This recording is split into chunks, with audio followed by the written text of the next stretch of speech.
इतों लैन लगे हैं जी कोई जी मैं तो रोटी ना खा ली है। बिस्मिल्लाहिर्रहमानिर्रहीम। अस्सलाम वालेकुम। मैं थोड़ी भैन पंजाबी पठानी, तुसी देख रहे हो मेरे यूट्यूब चैनल। अल्लाह पाक तुहानू खुश रखे, आबाद रखे, इसी दुआ दे नाल शुरू करते हैं अज दा व्लॉग। जी अज ना दूसरा सुबह सुबह का टाइम आ, नाश्ता सारिया ने कर लिया वा ते नाश्ता असी तो कर लिया, हुण तू काहदा करना वा? मेरे वास्ते आंडा आंडा तेरे वास्ते लेके आया, तू सुबह खादा ही नहीं। आंडा मेरी बेटी उबाल के लैके आई आ, तो मैं सिर्फ पानी मंगया, मैं कहा मैनू पानी दे दो, अज मेरा दिल नहीं करता किसी चीज़ खाने वास्ते। ते बाकी सारिया ने नाश्ता कर लिया वा, ते मैं ही रहनी आ। ते अज ना दूसरा चाची आ, एक चाचा वो ना मेरा पता लैन आए सीगे, ते उन्होंने कहा सीगा भी ना दम वाला भाई आ भी वो हर किसे किस्म का ना दम करदा, ਤੇ ਤੁਸੀਂ ਨਾ ਇੱਕ ਵਾਰੀ ਬੱਚੇ ਨੂੰ ਨਾ ਉੱਥੇ ਦਮ ਕਰਾਉਣ ਲੈ ਕੇ ਜਾਓ। ਕਹਿੰਦੇ ਹੀਲੇ ਨਾਲ ਹੀ ਵਸੀਲਾ ਵਾ, ਜੇ ਦੂਸਰਾ ਕੀ ਪਤਾ ਇਹਦੇ ਨਾਲ ਹੀ ਆਰਾਮ ਆ ਜਾਵੇ। ਤੇ ਉਹਦਾ ਡਾਕਟਰ ਨੇ ਤਾਂ ਕਿਹਾ ਸੀਗਾ, ਕਹਿੰਦੇ ਇੱਕ ਡਾਕਟਰ ਨੇ ਕਿਹਾ ਸੀ ਵੀ ਧੁੰਨੀ ਦਾ ਮਸਲਾ ਹੈਗਾ ਵਾ, ਇੰਨਾ ਕੋਈ ਨਹੀਂ ਮਸਲਾ। ਤੇ ਦੂਸਰੇ ਕੋਲ ਗਏ ਆ ਤੇ ਉਹਨਾਂ ਨੇ ਕਿਹਾ ਹਰਨੀਆ ਵਾ। ਤੇ ਹਰ ਡਾਕਟਰ ਦਾ ਨਾ ਆਪਣਾ ਦੂਸਰਾ ਜ਼ੇਨ ਦੇ ਨਾਲ ਉਹਨੇ ਗੱਲ ਕਰਨੀ ਆ। ਤੇ ਅਸੀਂ ਵੀ ਕਿਹਾ ਵੀ ਇੱਕ ਵਾਰੀ ਨਾ ਚਲੋ ਦਮ ਕਰਾ ਕੇ ਦੇਖ ਲੈਨੇ ਆ ਵੀ ਕੀ ਪਤਾ ਉਹਦੇ ਨਾਲ ਆਰਾਮ ਆ हाँ ਜਾਵੇ। नहीं सही आ। ਤੇ ਅੱਲਾਹ ਤਾਲਾ ਦੇ ਕਲਾਮ ਵਿੱਚ ਵੀ ਬੜੀ ਸ਼ਫਾ ਵਾ, ਤੇ ਕਰਨਾ ਚਾਹੀਦਾ ਵੀ ਆ। ਸਭ ਤੋਂ ਪਹਿਲੇ ਤਾਂ ਅੱਲਾਹ ਤਾਲਾ ਤੇ ਦੂਸਰਾ ਉਹਦੇ ਕਲਾਮ ਤੇ ਕਰਨਾ ਚਾਹੀਦਾ ਵੀ ਬੰਦਾ ਸਹੀ ਹੋ ਜਾਵੇ। ਤੇ ਸਾਰੇ ਜਿੰਨੇ ਵੀ ਭੈਣ ਭਰਾ ਵਾ ਸਾਡੀ ਵੀਡੀਓ ਦੇਖਦੇ ਆ, ਮੇਰੇ ਵਾਸਤੇ ਤੇ ਸਾਡੇ ਬੱਚੇ ਵਾਸਤੇ ਨਾ ਬਹੁਤ ਸਾਰੀ ਦੁਆ ਕਰਨੀ ਆ, ਤੇ ਮੇਰੇ ਫੈਮਲੀਆਂ ਕਰਦੇ ਵੀ ਆ ਦੁਆਵਾਂ। ਤੇ ਅੱਜ ਹੁਣ ਨਾ ਵਈਦ ਜਾਏਗਾ ਦੂਸਰਾ ਗੱਡੀ ਦਾ ਪਤਾ ਕਰਨ ਰੈਂਟ ਤੇ, ਉਹ ਦੂਸਰਾ ਗੱਡੀ ਦਾ ਕੋਈ ਦੇਖਣਗੇ, ਉਹ ਨਾ ਇੱਥੋਂ ਥੋੜਾ ਦੂਰ ਆ। ਤੇ ਜਾਵਾਂ ਇਹਨਾਂ ਨੇ ਜਾਣਾ ਵਾ ਸਟੈਂਡ ਤੇ। ਮੈਨੂੰ ਕਹਿੰਦੇ ਸੀ ਅੰਮੀ ਤੂੰ ਨਾਲ ਚੱਲ, ਮੈਂ ਕਿਹਾ ਵੀ ਅਸੀਂ ਇਕੱਲੇ ਜਾਵਾਂਗੇ। ਮੈਂ ਕਿਹਾ ਕੋਈ ਨਹੀਂ ਬਈ ਤੁਹਾਡੇ ਨਾਲ ਆ, ਉਹ ਤੁਹਾਡੇ ਨਾਲ ਚੱਲ ਜਾਏਗਾ, ਕੋਈ ਵੀ ਟੈਨਸ਼ਨ ਨਹੀਂ। ਕਿਉਂ ਇਹ ਬੱਚੇ ਆ, ਇਹਨਾਂ ਨੂੰ ਇੰਨਾ ਨਹੀਂ ਪਤਾ ਚੱਲਦਾ। ਤੇ ਮੈਂ ਕਿਹਾ ਬਈ ਦੇ ਨਾਲ ਚੱਲ ਜਾਏਗਾ। ਮੇਰਾ ਆਪਰੇਸ਼ਨ ਨਾ ਹੁੰਦਾ ਫਿਰ ਤਾਂ ਮੈਂ ਇਹਨਾਂ ਦੇ ਨਾਲ ਚੱਲ ਜਾਣਾ ਸੀ, ਫਿਰ ਤਾਂ ਟੈਨਸ਼ਨ ਹੀ ਨਹੀਂ ਸੀ। ਲੇਕਿਨ ਮੈਂ ਖੁਦ ਸਾਰੀ ਰਾਤ ਨਹੀਂ ਸੁੱਤੀ, ਸਾਰੀ ਰਾਤ ਮੈਨੂੰ ਇੰਨੀ ਤਕਲੀਫ ਹੁੰਦੀ ਸੀ, ਇੰਨੀ ਮੇਰੀ ਦਰਦ ਹੁੰਦੀ ਸੀ ਨਾ। ਕੱਲ ਟਾਂਕੇ ਖੁਲਾਏ ਆ, ਤੇ ਮੈਂ ਕਿਹਾ ਚਲੋ ਕੁਛ ਬਿਹਤਰ ਹੋਵਾਂਗੀ, ਲੇਕਿਨ ਕੱਲ ਟਾਂਕੇ ਖੁਲਾਏ ਤੇ अजय जख्म हैगा ताज़ा, ਤੇ वो तां फिर तकलीफ होंदी है कि टीका फिर लवा ली ना, नाले तेन उधरले हत्थ छड्ड। ਹਾਂਜੀ ਮੈਂ ਅੱਜ ਕਿਹਾ, ਮੈਂ ਕਿਹਾ ਮੈਨੂੰ ਨਾ ਉਧਰ ਹੈ ਤਾਂ ਵਾਸ਼ਰੂਮ ਦਾ ਮਸਲਾ ਹੈਗਾ, ਮੈਂ ਕਿਹਾ ਕੋਈ ਨਹੀਂ ਗੁਜ਼ਾਰਾ ਕਰ ਲਵਾਂਗੇ। ਤੇ ਬਿਲਾਲ ਚਲ ਗਿਆ ਵਾ ਸਕੂਲ, ਤੇ ਮੈਂ ਕਿਹਾ ਸਾਨੂੰ ਨਾ ਉਸ ਮੁਕਾਮ ਤੇ ਛੱਡ ਦਿਓ। ਤੇ ਵੀ ਉੱਥੇ ਬਬਲੀ ਵੀ ਕਾਫੀ ਦਿਨ ਹੋ ਗਏ ਮੈਂ ਦਿਖੀ ਨਹੀਂ ਹੈਗੀ, ਨਾ ਮੈਂ ਮੁਰਗੀਆਂ ਦੇਖੀਆਂ ਵਾ, ਨਾਲੇ ਬਬਲੀ ਵੀ ਦੇਖ ਲਵਾਂਗੇ, ਤੇ ਨਾਲੇ ਉਹਦੀ ਥੱਲੇ ਸਫਾਈ ਸਫੂਈ ਜਿਹੜੀ ਕੋਈ ਹੈ ਤੇ ਉਹ ਵੀ ਕਰ ਲਵਾਂਗੇ। ਚੱਲ ਮੈਂ ਮੈਂ ਤਾਂ ਨਹੀਂ ਕਰਾਂਗੀ, ਮੇਰੀ ਬੇਟੀ ਕਰੇਗੀ, ਉਹ ਵੀ ਮੇਰੇ ਨਾਲ ਹੀ ਉਤਰ ਜਾਏਗੀ। मैं फिर गड्डी दा पता करके ਉਹਨਾਂ ਤੇ ਕਰਦੇ ਆ। ਸਹੀ ਹੈ।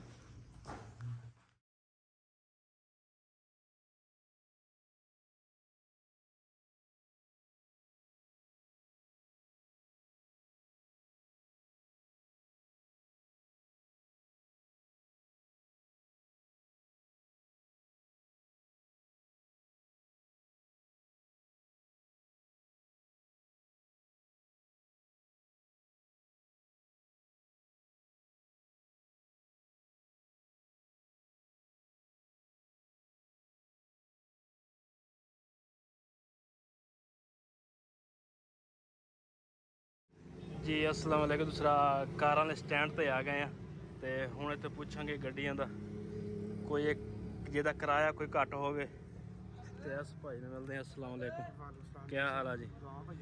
ते भाई जान आपां जाना वा चीचा वतनी दे कोल खान दा चक, उत्थे जाना, ते की कोई प्यार मुहब्बत? जी 3000 रुपया खर्चा गड्डी का। अच्छा, बाकी देख लो उस हिसाब नाल तुसीं, ते 5000 4500। चलो ते गड्डी का किराया तो 3000 का खर्चा, बाकी जेड़ा तुसीं करना, लेकिन इत्थे कर लेना कोई एक अद्धी जे देखते हैं, जेड़े अच्छा लगे वही फिर लै चलते हैं।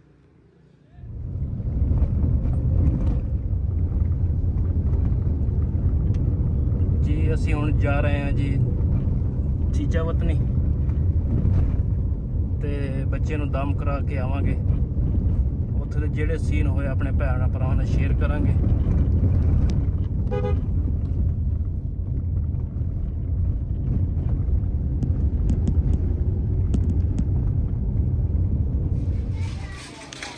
ਜੀ ਅਸੀਂ ਪਹੁੰਚ ਗਏ ਹਾਂ ਇੱਥੇ ਤੇ ਹੁਣ ਭਾਈ ਦਾ ਇੰਤਜ਼ਾਰ ਕਰਾਂਗੇ। ਕਹਿੰਦੇ ਭਾਈ ਹੈ ਨਹੀਂਗਾ। ਇਧਰ ਮਾਸ਼ਾਅੱਲਾ ਇੱਕ ਮੁਰਗਾ ਵੀ ਆ। ਇੱਥੇ ਬੈਠ ਕੇ ਇੰਤਜ਼ਾਰ ਕਰਾਂਗੇ। ਇਹ ਇੱਕ ਛੋਟਾ ਜਿਹਾ ਡੇਰਾ ਉਹਨਾਂ ਦਾ।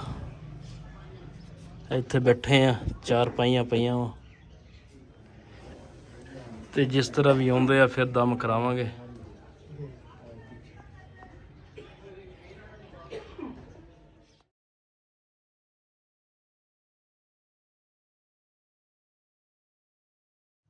ਇੱਧਰ ਮਾਸ਼ਾਅੱਲਾ ਜੀ ਟਰਾਲੀਆਂ ਗੰਨਿਆਂ ਦੀਆਂ ਲੋਡ ਹੋ ਰਹੀਆਂ ਵਾ ਤੇ ਨਾਲ ਹੈਗਾ ਜੀ ਮੇਨ ਰੋਡ।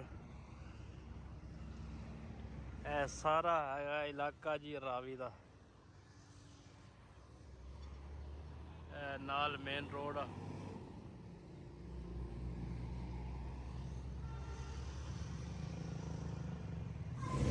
ਜੀ ਦਮ ਅਸੀਂ ਕਰਾ ਲਿਆ ਵਾਸਤੇ ਹੁਣ ਚੱਲਦੇ ਆ ਘਰ ਨੂੰ। ਤੇ ਗੱਡੀ ਖੜੀ ਆ ਉਧਰ ਸਾਈਡ ਤੇ ਦਮ ਹੋ ਗਿਆ ਜੀ। ਹੁਣ ਕਹਿੰਦਾ ਸੀ ਐਤਵਾਰ ਨੂੰ ਜਾਂ ਬੁੱਧ ਨੂੰ ਤੁਸੀਂ ਆਈਓ। ਹੁਣ ਦੇਖਾਂਗੇ ਫਿਰ ਐਤਵਾਰ ਨੂੰ ਜਾਂ ਬੁੱਧ ਨੂੰ। ਇੱਥੋਂ ਲੈਣ ਲੱਗੇ ਆ ਜੀ ਕੋਈ ਕੱਪ ਦੇਖਾਂਗੇ ਜਾਂ ਕੋਈ ਦੂਸਰੇ ਨਵੇਂ ਘਰ ਵਾਸਤੇ। ਤੇ ਉਸ ਪਾਸੇ ਕੱਪ ਹੈ ਨਹੀਂ ਸੀਗੇ ਤੇ ਨਿਆਣੇ ਨੇ ਸਾਰੇ ਤੋੜਤੇ ਤੇ ਹੁਣ ਕੋਈ ਕੱਪ ਦੇਖਦੇ ਆ।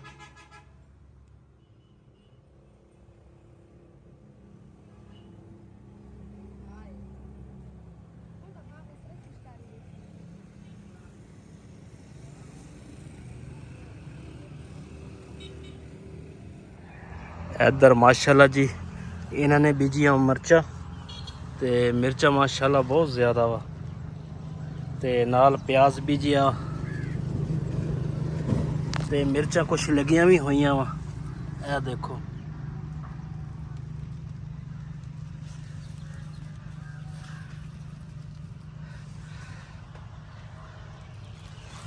ਤੇ ਇੱਧਰ ਮਾਸ਼ਾਅੱਲਾ ਜੀ ਪਿਆਜ਼ ਆ।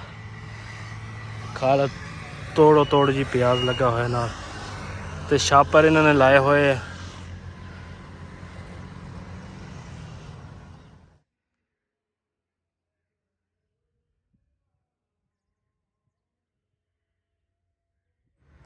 जी माशाल्लाह ਅਸੀਂ ਪਹੁੰਚ ਗਏ ਆ ਘਰ ਤੇ ਬੇਗਮ ਸਾਹਿਬਾ ਵੀ ਮੇਰੇ ਖਿਆਲ ਸੋ ਰਹੇ ਆ ਤੇ ਬਿਲਾਲ ਵੀ इधर खड़ा वा।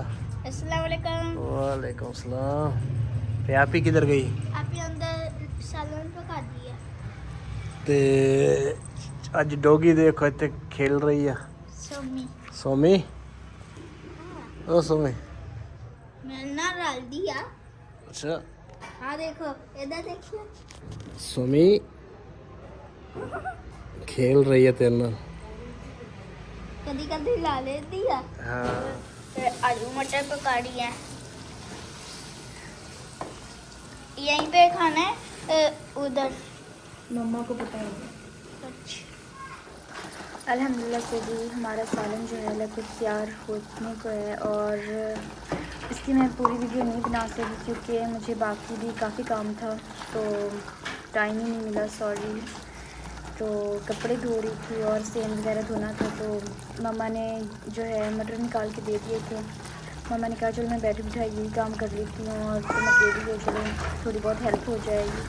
बाकी चीज़ें जो है मैंने खुद तैयार कर ली क्योंकि मम्मा से जो है ना काफ़ी टाइम तक बैठा नहीं जा रहा, तो उनका ऑपरेशन हुआ है तो वो ज़्यादा टाइम तक ना बैठ नहीं सकती। तो उन्होंने जो है मटर वगैरह निकाल के दे दिए थे तो मैंने कहा चलो सालन वगैरह मैं खुद बना लेती हूँ क्योंकि उनसे तो नहीं उठा जा रहा था। तो अभी माशाल्लाह से देखें और आपने बताना है कमेंट में कि मेरा सालन जो है कैसा बना है।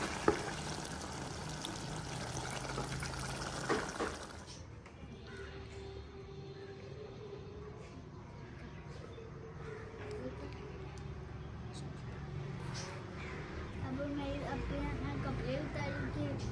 बैठेगी अंदर, फिर शेयर करेंगे। ਹੁਣ ਜੀ ਬੇਗਮ ਸਾਹਿਬਾਂ ਨੂੰ ਦੇਵਾਂਗੇ ਖਾਣਾ ਤੇ ਸ਼ਾਮ ਦਾ ਟਾਈਮ ਇੱਥੇ ਰੱਖ।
अल्लाह हाफिज।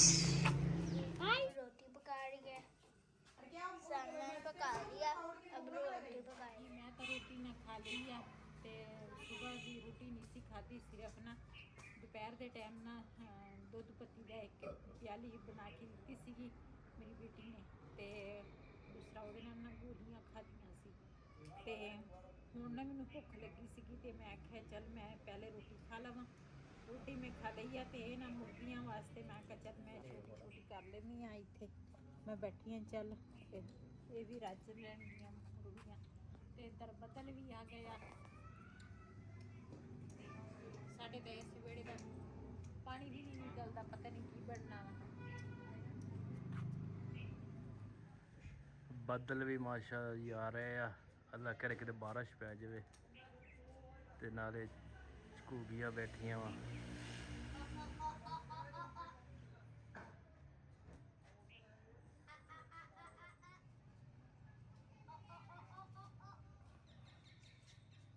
ਇੱਧਰ ਜੀ ਮਾਸ਼ਾਅੱਲਾ ਹੁਣ ਬੈੱਡ ਤੇ ਚਾਦਰ ਵਿਛਾਉਣਗੇ ਤੇ ਪਹਿਲੇ ਧੋ ਕੇ ਹਟੇ ਸੀਗੇ ਦੋਨੇ ਸਾਈਡਾਂ ਦੀ ਕਮਰਿਆਂ ਦੀਆਂ।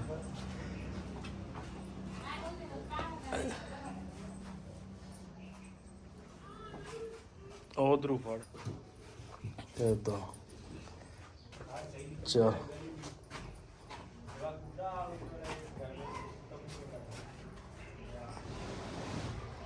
ਚਲੋ ਜੀ।